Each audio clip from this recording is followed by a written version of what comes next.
Hey guys, we are starting our second week of One Book, One School for our K first and second graders.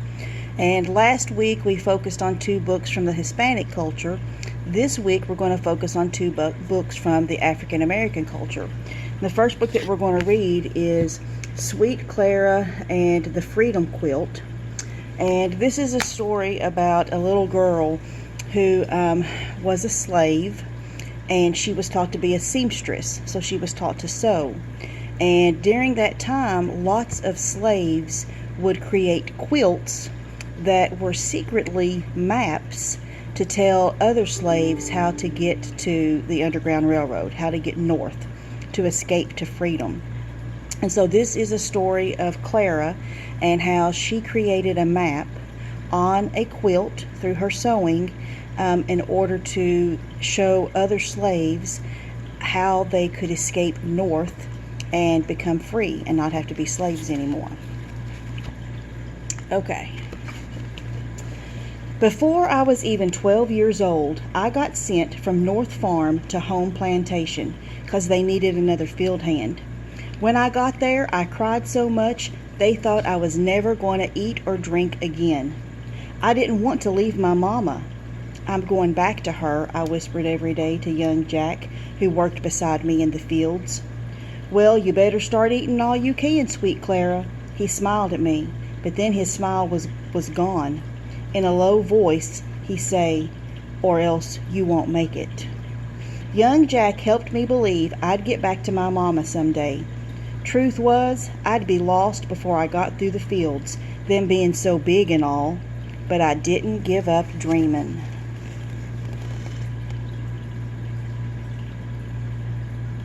That's cotton they're picking in the picture. It was very hard on your hands. It would scratch your hands and cut them all up. Aunt Rachel was raising me now. She wasn't my for real blood aunt, but she did her best to take care of me. One night she came back from working in the big house. The big house was the place where the white slave owners lived. They usually had a huge mansion of a house called the big house. And the slaves weren't allowed there unless they were workers in the house. She came back from working in the big house and found me lying dead tired on our cabin floor. She shook her head and say, Sweet Clara, you ain't going to last in the fields. But I got an idea. Aunt Rachel's idea was sewing, and she started teaching me the very next night. It wasn't easy for me to learn, my hands already rough and clumsy from hoeing and weeding the fields. So Aunt Rachel took it real slow. She brought scraps of cloth from the big house and taught me about each one, how it was special and how it had to be treated in its own way. I liked to piece the scraps together to make pretty patterns of colors, but Aunt Rachel didn't care much about pretty patterns. Now, you rip out that whole row and do it again, Clara, she'd say. Why I got to make the stitches so tiny, I complained. You gonna be a real seamstress. That's why.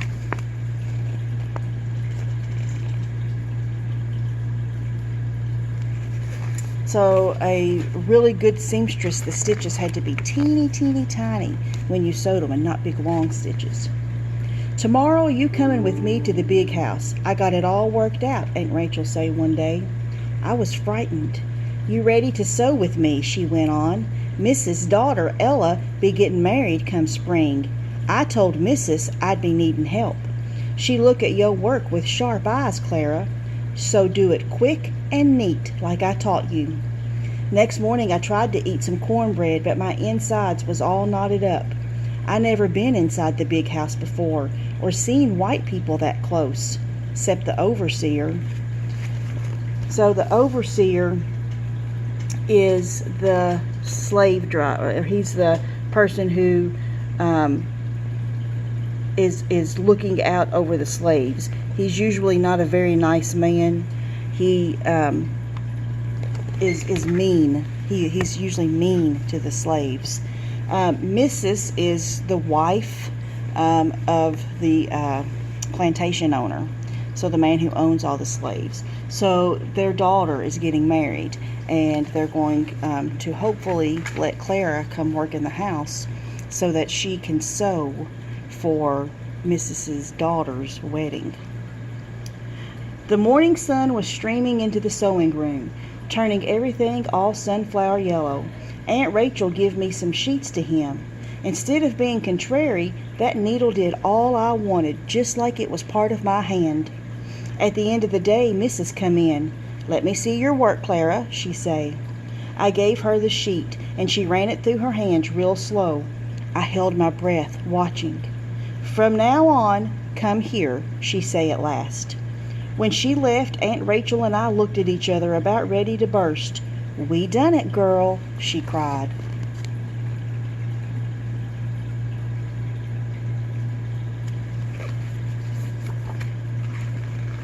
So I changed from a field hand to a seamstress. Since the sewing room was right off the kitchen, Aunt Rachel and I were near cook and the helpers. There was always lots of bustle and company in the kitchen. I was hearing all kinds of new places and things. I listened so hard it felt like my ears must be growing right out of my head and getting big with listening. One day 2 white men came in to see the master. The drivers went into the kitchen to talk to cook. There been too many runaways last summer, one of the drivers said. They going around asking all the masters in the county to join the patrollers. "Crazy running away," muttered cook as she beat up some batter. "What you going to get except lost in the swamp?" "Dunno," said the other, "but I hear we ain't that far from the Ohio River. Once you get that far, the Underground Railroad will carry you across." "That's right," agreed the first. "The railroad will get you all the way to Canada. Then you free forever." Cook snorted. "If it be as easy as you two let on, more would 'a gone." One of the men replied in a quiet voice, "It'd be easy if you could get a map."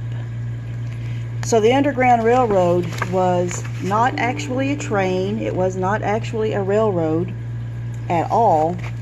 It was a group of people who helped to hide slaves and help them along on their journey to freedom. So Cook and the helpers know that if they could just find their way to the Underground Railroad, perhaps with a map, that they could have an easier time, still not easy, but an easier time of escaping to freedom. Walking from the big house that evening, I asked Aunt Rachel about what I'd heard. "Where's Canada, and what's the Underground Railroad?" "See there," Aunt Rachel pointed, "that's the North Star. Under that star, far up north, is Canada. The Underground Railroad is people who've been helping folks get there, secret-like." She looked at me hard. "But don't you start thinking about running away. You run away and get caught, you'd be beaten." Still, I couldn't stop thinking about it. Next day I asked Cook, "Those 2 men that was here yesterday, they was talking about a map. What's a map?" "Just a picture of the land, that's all. Whatever's on the ground, a map can have it."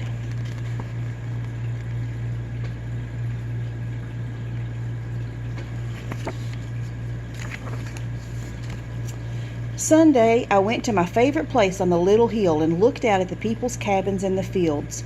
I took a stick and started making a picture in the dirt of all I could see. But how could I make a picture of things far away that I couldn't see? And how could I make a map that wouldn't be washed away by the rain? A map that would show the way to freedom? Then one day I was sewing a patch on a pretty blue blanket. The patch looked just the same shape as the cow pond near the cabins. The little stitches looked like a path going all the way around it.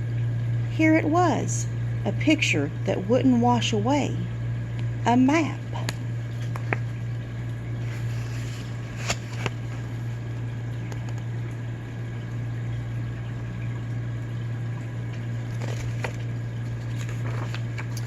So I started the quilt.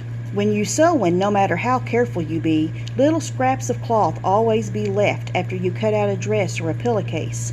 So while my ears kept listening and my hands kept sewing, I began to squirrel away those bits of cloth. When we was off work, I went to visit people in the quarters. I started asking what fields was where.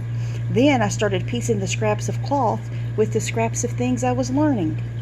Aunt Rachel say, "Sweet Clara, what kind of pattern you making in that quilt?" "Ain't no pattern I ever seen." "I don't know, Aunt Rachel. I'm just patching it together as I go." She looked at me long, but she just nodded. So Aunt Rachel knows what she's up to. She knows that she's trying to make a map on this quilt, and I think Aunt Rachel's probably scared that she's going to get in trouble. There was a buzzing in the quarters one summer evening. I saw the patrollers and I knew someone had run away. It was young Jack, but 5 days later they caught him. The next Sunday I went to see him and we walked to the top of the hill. He didn't smile the way he used to. I took a stick and began to draw in the dirt. I drew a little square for the big house, a line of boxes for the cabins of the quarters, and some bigger squares for the fields east of Big House. I drew as much as I'd pieced together. Jack sat beside me, not saying anything, not even looking at me. Then he started seeing what I was doing. I handed the stick to him. I hear him catch his breath up quick. Then he began to draw. So, since Jack had escaped and run away, he had seen some of the fields and some of the land out beyond the farm. So now he's drawing and teaching Clara what it looks like out past where she lives. I worked on the quilt for a long time. Sometimes months would go by and I wouldn't get any pieces sewn in it. Sometimes I had to wait to get the right kind of cloth. I had blue calico and flowered blue silk for creeks and rivers, and greens and blue greens for the fields, and white sheeting for roads. Missus liked to wear a lot of pink, so the big house, the quarters, and finally the big house at North Farm, they was all pink. The quilt got bigger and bigger, and if folks knew what I was doing, no one said. But they came by the sewing room to pass the time of day whenever they could. By the way, Clara, a driver might tell me, I heard the master saying yesterday he didn't want to travel to Mr. Morris's place 'cause it's over 20 miles north of here. Or someone would sit eating cook's food and say, so that I could hear, word is they're going to plant corn in the 3 west fields on the Verona plantation this year. When the master went out hunting, Cook's husband was the guide. He'd come back and say, that swamp next to home plantation is a nasty place. But listen up, Clara, and I'll tell you how I thread my way in and out of there as smooth as your needle in that cloth. So all of these people are giving her hints as to what it looks like away from the plantation so that she can put those places in her map.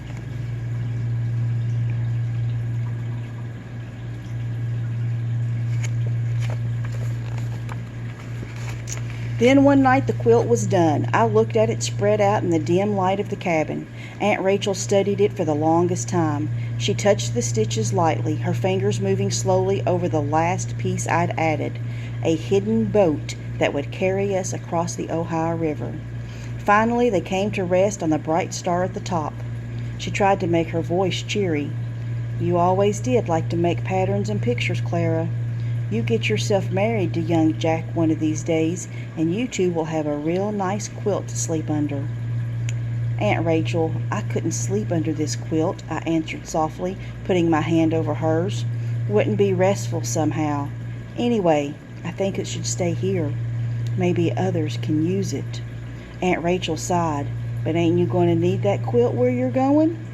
I kissed her. Don't worry, Aunt Rachel. I got the memory of it in my head.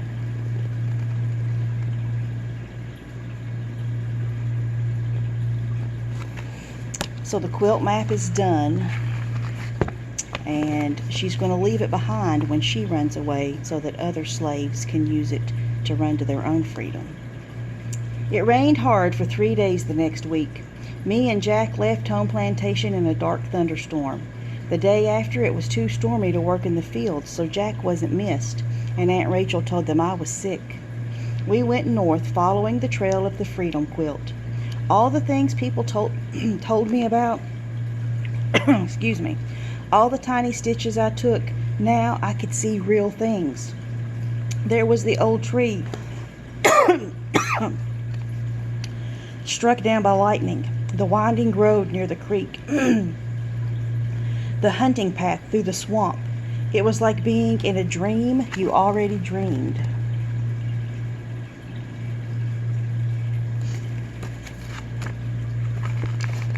Mostly we hid during the day and walked at night. When we got to North Farm, Jack slipped in through the darkness to find what cabin my mama at. Then we hid in to get her, and we went in to get her and found a little sister I didn't even know I had.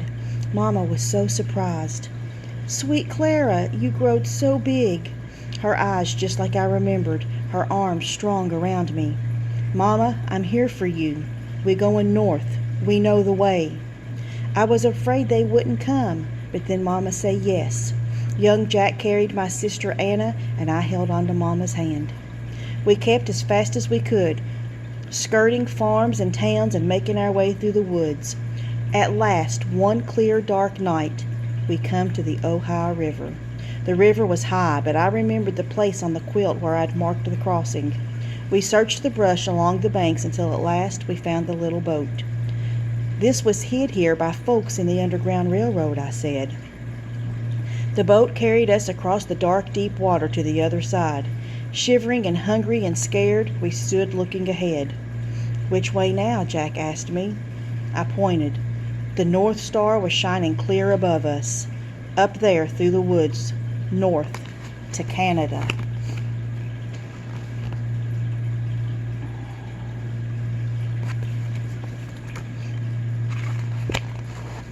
Sometimes I think back to the night we left, when young Jack come to wake me. I can still see Aunt Rachel sitting up in her bed. She just shook her head before I could say a word. "Before you go, just cover me up with your quilt, sweet Clara," she said. "I'm too old to walk, but not too old to dream. And maybe I can help others follow the quilt to freedom."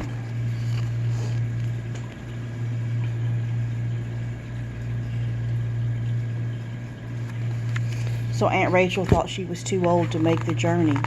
Aunt Rachel didn't go. Aunt Rachel kept her word. The quilt is there still at Home Plantation. People go look at it, even folks from neighboring farms. I know because some of them come and tell me how they used my quilt to get free. But not all are as lucky as we are, and most never can come. Sometimes I wish I could sew a quilt that would spread over the whole land and the people just follow the stitches to freedom, as easy as taking a Sunday walk.